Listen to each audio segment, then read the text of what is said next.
Hello again, everyone. Welcome back to Ultima VII Part 2, Serpent Isle. Alright, we're done, we're pretty much done here in Fawn, so let's head towards, the Inn of the Sleeping Bull. Hi, Wolf! That, did not take very long. Actually, before we do that, we have something more important to do.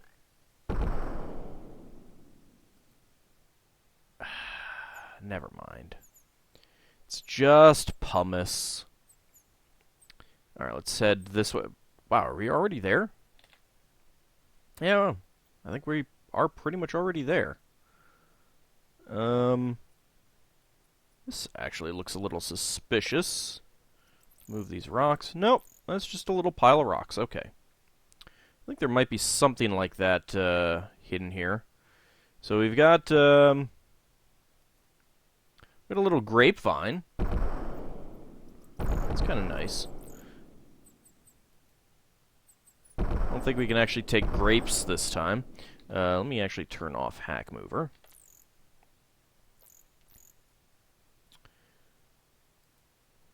Huh.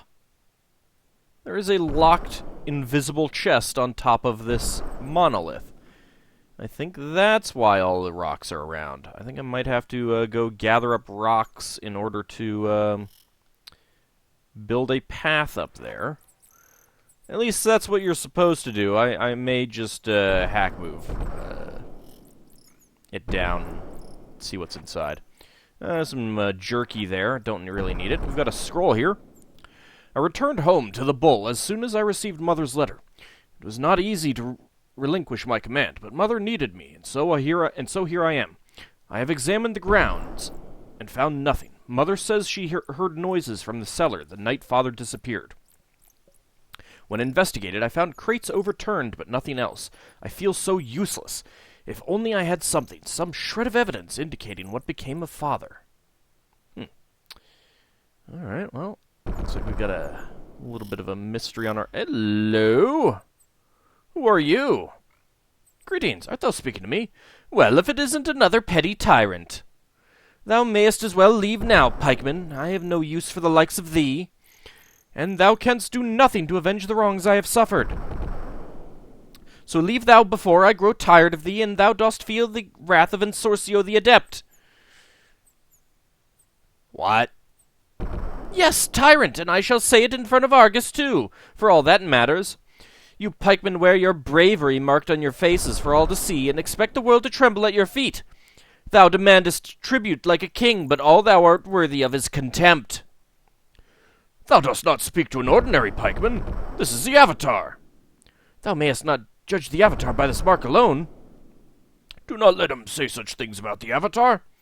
Yes, I should totally kick his butt. I see thee draw thyself up. Have I offended thee? And what wilt thou do, pikeman? Drag me to thy jail as thy comrades did drag Hawk? I don't know what you're talking about, but let's go with wrongs first. Thou dost not know the half of it. Here I sit, an adept in a wretched hovel, exiled from the practice of the magic that is my life's blood. The council hath turned its back on Filbertio's exploits for so long that they sought to make me their scapegoat, their public example. I don't know who Devra is, but let's ask her about it. Devra's a fine woman, for all that she is a bit domineering. She hath taken her loss incredibly well. She hath convinced that worthless son of hers to return and help with some honest work here at the inn. But if thou askest me, I would say that she is too kind to the rogues and misfits. What's this about Hawk? Hawk is the captain of the Arabella. I am afraid that Flindo was a bit distressed to hear that the good captain had no intention of risking himself or his ship to take that upstanding merchant back to Moonshade in these damnable storms. So he bought the muscle of the pikeman to persuade Hawk that remaining here would be unhealthy. Tell me about Flindo. Flindo would have it that he is a person of note from the fair city of Moonshade, known by one and all. But he is truly little more than a loud shopkeeper with a penchant for gossip. Flindo flits about here and there, acquiring merchandise for Busia to sell, and as much information as he can. I think that alone is why the adepts humor him from time to time with some tidbit of news. Who is Busia? Busia runs Flindo's shop for him. 'Tis called the Capesi Canton, a pompous name if thou dost ask me. Busia charges a fillip? A fillip more on everything she sells for her troubles, and is very careful to show Flindo the altered accounts. Tell me about Moonshade. Moonshade, the city of wonders, and the city of charlatans. Heaven forfend that thou shouldst try something innovative. It might endanger the incompetent fools led by Filbercio and his trained council of mages. What about these storms? Do you know anything about them? Rather showy, if thou shouldst ask me, but rather spectacular results. Entirely too random for my tastes, however. Of course, I cannot help wondering which mage is behind them. And I wonder if that double-crossing Batlin has anything to do with them. Ooh, hey. I think we're back on Batlin's trail. Not that we were ever going to be off of it. The storm started after he left here, thou knowest. Tell me about Filbercio first. Filbercio is a presumptuous maggot who calls himself Mage Lord of Moonshade. I doubt that he could light a candle magically. But he doth have the backing of the council and the threat of the Mountains of Freedom to support his claim. The one saving grace for Moonshade is that Filbercio spends all of his time pursuing skirts. It's an awfully common thing around here, isn't it? His insignificant knowledge of magic hath little effect in the bedchambers of his conquests. Freedom? Freedom, what a farce! The Mountains of Freedom are a prison, hero. A prison filled with magical traps that none can escape. Why do I get the feeling that I'm going to have to escape from those traps at some point? And that is where Filbercio puts all who anger or oppose him. 'Tis a small wonder that I did not end there. What do you know about the Council of Mages? The Council of Mages is a handful of adepts meant to keep the Mage Lord from misusing his power. In this case, however, they spend their time making the decisions that the Mage Lord should be making. But as unto myself, they are content to allow Filbercio to continue his amusements. With luck, he will be killed by one of his paramours. What do you know about Batlin? I can see that thou knowest of him. Oh, indeed I do. Batlin came here some time ago, he and his tame daemon. He seemed to take an interest in my story, and we spent many evenings exchanging arcane lore. Then he left on some errand. When he returned with his other two thugs, Batlin seemed restless, but we continued our discussions as if nothing had changed. I thought he was my friend. Oh, yeah, that was your mistake. Thugs? I should have guessed that Batlin intended something shady when I saw those two. I am sure that Batlin brought them expressly to steal the old jawbone left to me by my mentor. Between Brunt, the idiot, and Deadeye, the one-eyed pirate, I'm lucky still to be alive. Tell me about the daemon. Absolutely huge and ugly. It seems kind of racist. Batlin called him Palos, and the daemon went about meekly hooded and robed as his master commanded. I do admit I was impressed. I could not help but think about the trouble that Rodaluncia was having. Rodaluncia? Ever since Filbercio replaced Rodaluncia as his playmate, Rodaluncia hath had to find some other interest to occupy her time. And from what I have heard, that seems to be daemons. Perhaps I can hope that she doth have designs on revenge. I would be content to think of Filbercio filling a daemon's belly. So I am sure that she would take quite an interest in that fat mage's pet daemon. I wish I could send her word. What's this about a jawbone? 'Twas a large serpent jawbone that my mentor received from his mentor, the Mad Mage. I could never discover what its use was, though it was clearly magical. 'Twas a keepsake, though I hope to discover its secret some day. I think that Batlin found its secret, and created these damned storms. Tell me about your mentor. He was a great man. His name was Vasculio. Unfortunately, Vasculio was a man that was constantly testing the limits of convention. The Council of Mages found him threatening and attempted to kill him when he refused to bow to their wishes. But his experimentation with Stoneheart had given him spells to elude even that monstrous fate. He is out there somewhere still, straining at the chains of accepted wisdom. What is this stone heart you speak of? Ah, such a wonder to behold! It doth come from the depths of the mountains of freedom, and is quite rare. The council hath outlawed possession of stone heart because they fear its power. But a small quantity is quietly hidden, else how would the death spells work? Thou dost have stone heart! Could I... No, I shall not succumb to its lure. I shall be strong. Oh, I wonder if that's that ruddy rock that we have. But thou shouldst take care, for this reagent has a way of twisting a man's heart so that he cannot bear to part from it. In its raw form, 'tis useless for spells. For a fee, sizable of course, I could teach... excuse me. I could teach thee its secret, so that thou mayest also cast death spells. We'll get to that in a minute. Tell me about the Mad Mage. His true name is Urstam. He taught many of the Moonshadian adepts their craft. But as is the way with master and apprentice, they eventually surpassed him in skill and scope. The old mage could not abide the thought that these mages were no longer his malleable students, and went quite mad. He saw them all as thieves intent on stealing his secrets, and moved to an island off Moonshade. He doth refuse to have any dealings with Moonshade to this day. He sits on his island trying to find a way to create life. Secret? This is very valuable information, friend. How much wouldst thou pay for it? How about gold coins? 1,407. No. How about 100? Thou art most wise indeed. For 100 gold coins, I shall teach thee how to put thy stone heart to use. Agreed? Sure, why not? I don't know how much. I don't know what his limit is, but I got plenty. First, thou must have a ritual bloodletting device. Most mages possess one, even though they are technically illegal. Then thou must fill a small container with blood using this device. The blood can be thine or that of any of thy companions, whichever thou dost find more convenient. Once thou hast the blood, thou must use the blood on the stone heart. This produces the blood spawn that thou wilt need for death spells. I don't remember needing blood spawn back in Britannia. What was that? Nothing. Spells? Like any apprentice, I learned all that I could from my mentor, whether he was willing to teach me or not. 'Tis all a matter of not being discovered in the act. Art thou interested in buying a spell, perhaps? I could always use more money for ale. Sure. With what coinage dost thou wish to pay? Gold coins?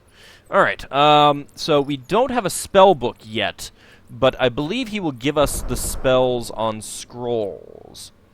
So you can buy lots of extra scrolls and keep them around, which can be handy. Where do I have the list of spells? Okay.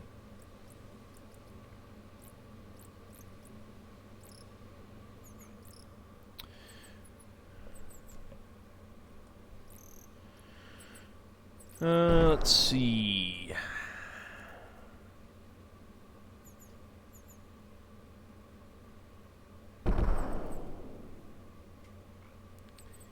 These spells are pretty cheap. I may actually wait and come back so I know what I get, because I don't remember what will be in the spell book. But there are 9 circles. So Death, Vortex, Math, Des... Mass... Is that what I don't know what... Mass, Death. Also 9th circle, whereas they were 8th circle in the previous game, and there was no 9th circle. We'll go with nothing for now. We will be able to come back here, so let's change subject. Tell me about Argus. For all that he is Devra's son, he is still a dog. I will grant that he came home when Devra summoned him, unlike Wilfred, but the two are cut from the same cloth all the same. Vain, pompous braggarts. Tell me about Wilfred. Wilfred is Devra's youngest whelp, and I'll wager that thou wilt never find a better example of the attitude of which I speak. He's a fine one to talk of attitude. Wilfred ran away to prove to the world that he was better than his brother. A better bully, a better ruffian, and a better murderer thou shalt not find. What's this about loss? Quite sad, actually. I recall that the morning I went to her to report the theft, she was terribly upset. It seems Angus had a bit of silver plate in him after all, and disappeared. To think of it, Perhaps he was the one that stole the jawbone from me. Though why it would interest him, I shall never know. Silverpate? Silverpate is the great-grandfather of Angus. They say that old Silverpate was a bloodthirsty pirate. According to popular tales, he reformed and took his ill-gotten gains and built this inn. But the Adepts in Moonshade tell a different tale. Oh, do tell. It seems that Silverpate employed Erstam to do something at the inn. Perhaps hide that fabled treasure, who knows? In any case, the pirate planned to track Erstam so that he would not have to pay the mage's... trick Erstam so that he would not have to pay the mage's fees. But Erstam found him out and trapped the treacherous innkeeper in a pit filled with daemons. No one ever saw Silverpate again, and people learned to fear crossing any mage. Let's see, tribute? Or perhaps I should say donation. I don't even remember what we were talking about to get this, but whatever. Where is the honor in charging even the poorest peasant a ruinous fee to use the only safe road in all the islands?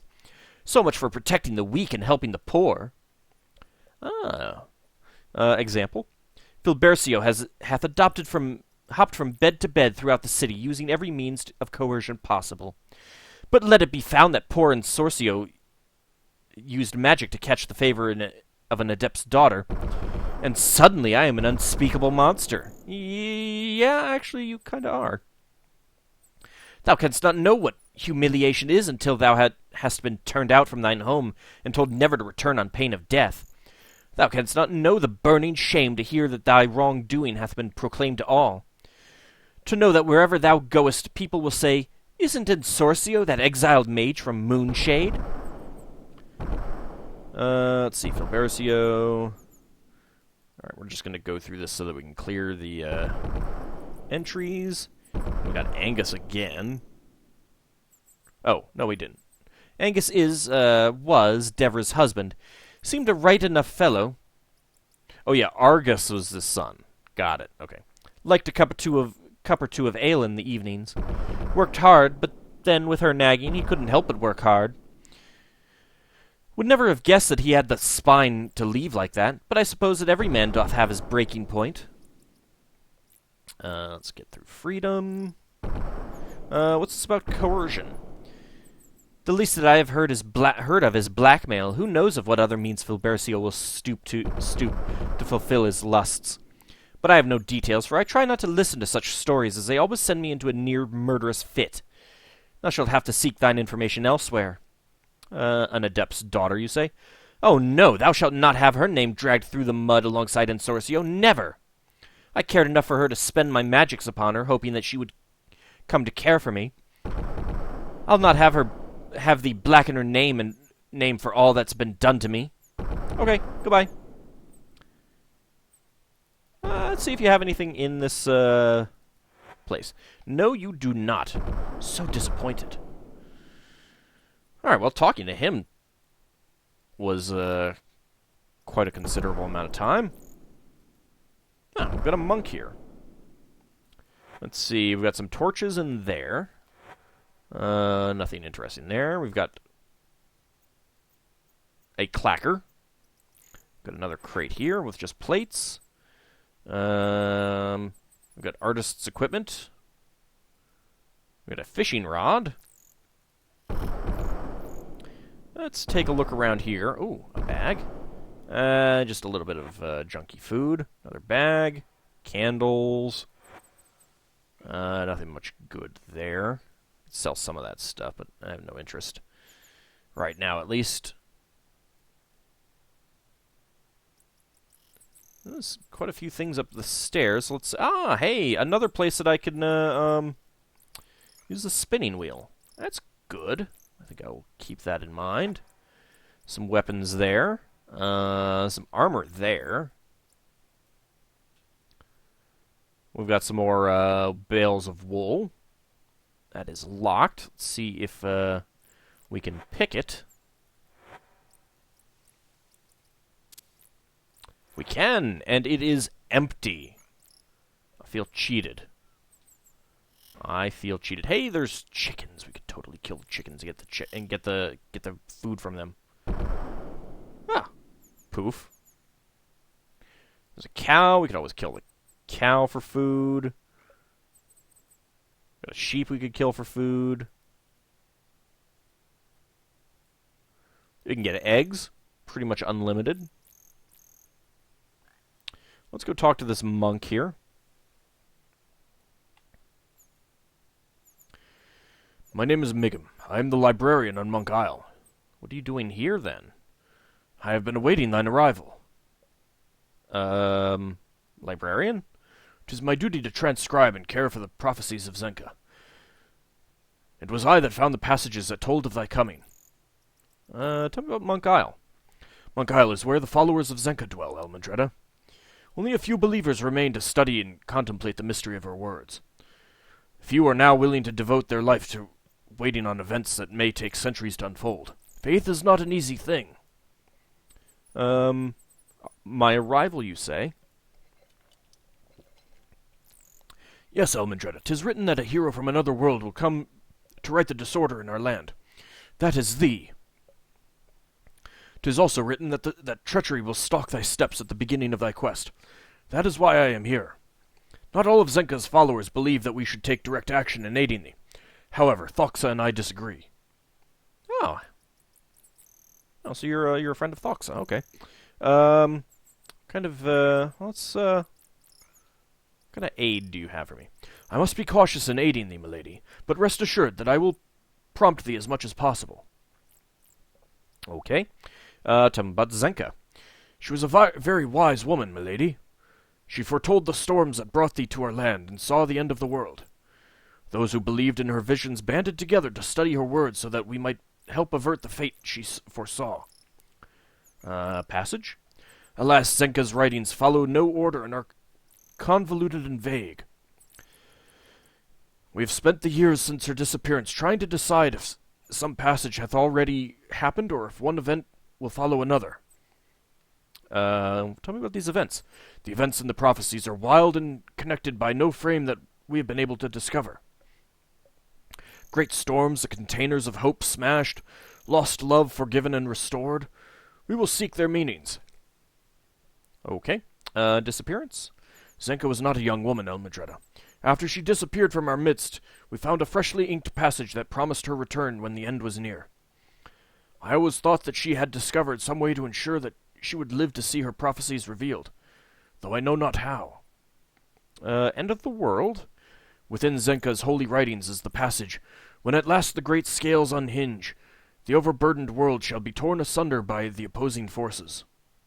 Opposing forces? Are you talking about order and chaos? I know not, though I would hazard a guess that it refers to the forces of good and evil. I think it's order and chaos myself, but, if you want to go with the other axis on the alignment chart, it's okay. Great scales? It could mean anything, Elmandretta. Music scales, map scales, snake scales, or weight scales. Action? I believe that an attempt will be made on thy life soon. Perhaps by being forewarned, thou wilt be able to avoid it. I cannot tell thee who to avoid here, Elmandretta. I arrived here only a few days ago, and have remained in the barn for much of the time. I thought it wise to attract as little notice as possible. But now that thou art here, feel assured that I will remain vigilant against anything that would deter thee from thy destiny. My destiny, you say? I am not in power to tell thee more of the quests that lie before thee. If I were to tell thee, thou mayest be prejudiced by my words and overlook a crucial event. Well, tell me about the Amulet of Balance. It was quite a find, milady. I have been uncovering many small things over the years in the passages beneath the abbey. But this is the first time I have found something as large as a chest. It was a pity that the scroll that accompanied the amulet was so fragile. It was one of the oldest I have yet found. All I was able to make out before it disintegrated was the name of the amulet, and that it was used near the Serpent Gates. Perhaps this means that there is more yet to be discovered. I shall certainly continue my search. Okay, well, maybe I should tell you that I've already taken care of that? No, it's okay. Alright, goodbye. Fare thee well. Thanks. Don't think there is much else to do here in the barn. So we got a rock there that we could pick up. We've got another building here, some stairs over the fence. Always handy, and I see a tree that may have something inside of it. If I can get to the stairs. There we go. Ah, it does. Go ahead and put the key on there. So we've got 33 Monetari and some potions. Hey. Now let's put these in Elmandretta's inventory for now, since I don't have Hack Mover on. That is a mana restoring potion, I think I've mentioned. Completely forget what purple potions do. And of course, green ones are poison. So we've got a few trees there. Actually, you know what? I do not have my map up. I should do that. I should get that up so that I can take a look to see if there are any other of those trees with the holes in them that we can look in.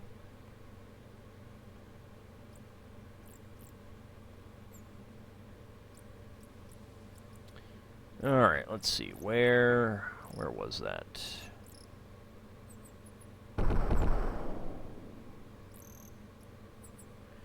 Okay, are there any other of those trees around? I do not see any immediately.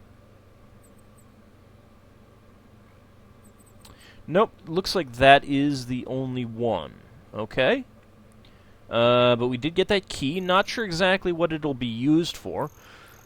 Incidentally, there is... a silverleaf tree.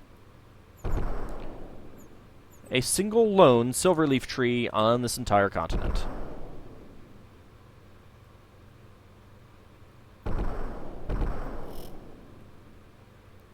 Anything in that dresser? Nope. There's a fireplace in this one. It's a rather nice fireplace. Slate mantle. There is nothing inside there, although... Nope. Thought maybe there might be something hidden there.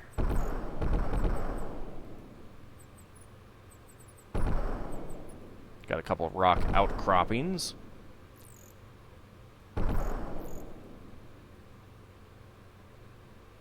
And, of course, we've got a dock. Cause that to disappear, just for the heck of it. We've got nothing in those barrels, unfortunately. There's some wool bales, some cheese, and some fish. Might take those wood bales. There's a mermaid prow on that ship. Alright, let's see. Is there anything else that I have not looked at around here? No. Alright, let's get over to the other side of the building, and we'll take a look in the... Ooh, this is quite the big building, isn't it? Go in the main entrance here.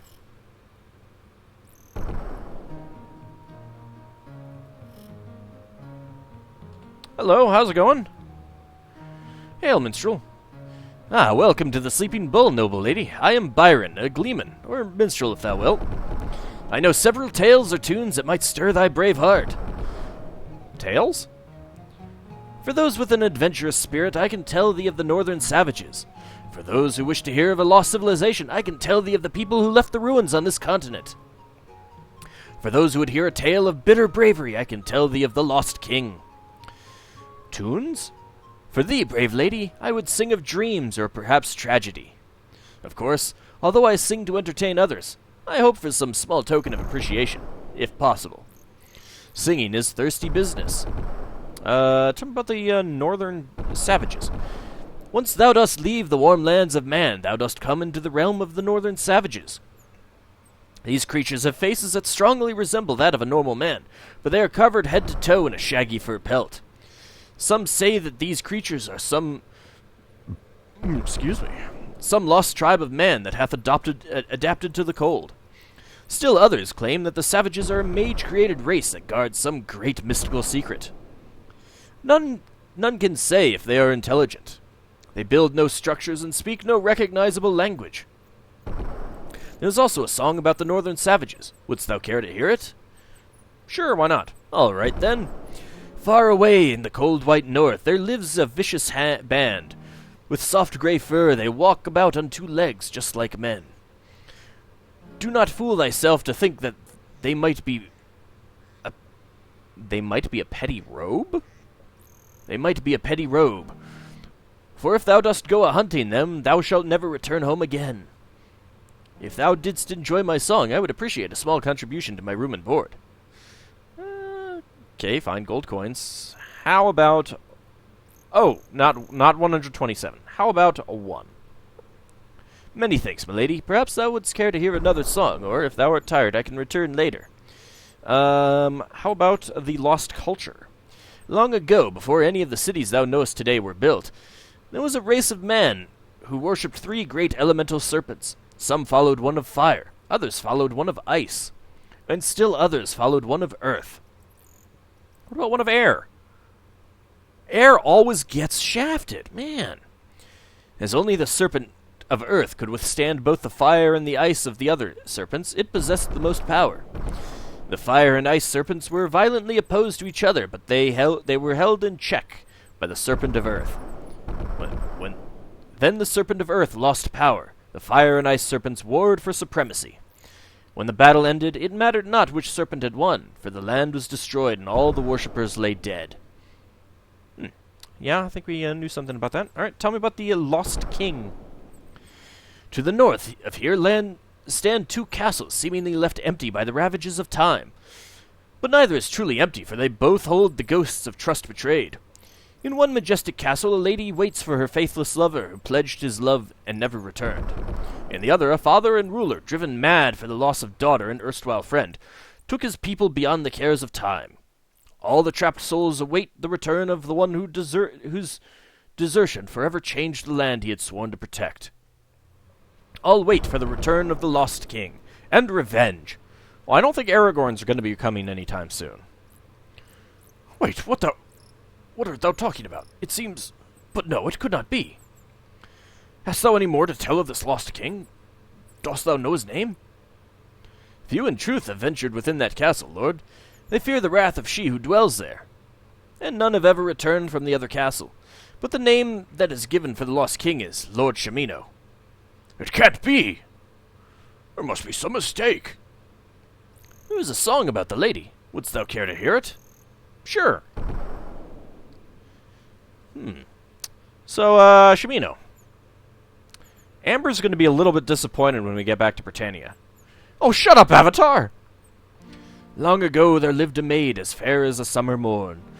She loved a noble king, who left her all forlorn. Also, you never told me you were king. Well, no, actually, kind of, I suppose I should know this. He pledged his heart and sailed away, never to return again. Her heart did break and fade away into the icy northern wind.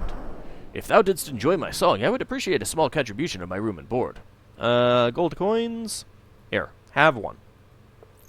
Many thanks, milady. Perhaps thou wouldst care to hear another song, or if thou art tired, I can return later. And there's a song about the other castle as well. Wouldst thou care to hear it? Sure. Prepare thyselves. Oh, God! Ah! Oh, no, that's just a song. Okay, that's okay. Once this land was ruled by kings, one old, one young, but friends true. Then one day the young king sailed away, and the old king lost his mind. Plagued by goblins and treachery vile, the old king went too far. He killed those he would protect, and threw himself from the White Dragon Tower. If thou didst enjoy my song, I would appreciate a small contribution to my room and board. Here, have a gold coin. You know, you could just ask me for something after you're done. Dreams? I hope thou dost enjoy it. Walk carefully when thou art dreaming, never stray too far, for there is one who is waiting to trap thy very soul. Seek the balance slipping in the fight between good and ill. Thou shalt walk the beams to find treasure thou seekest. If thou didst enjoy my song, I blah blah blah blah blah blah blah. Gold coin, have a single gold coin. Tragedy. I seem to remember singing this to thee for thee before. No. Song? I know many songs. New song. I will tell thee a tale of vaunting ambition laid low by the hands of time. Far away, near where the sun doth rise, there where once a mountain stood, it called itself the pinnacle of earth until the earthquakes came.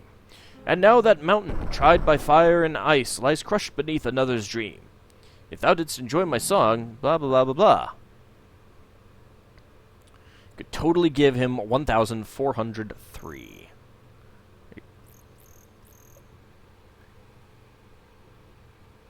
I don't think Consorcio took money from me.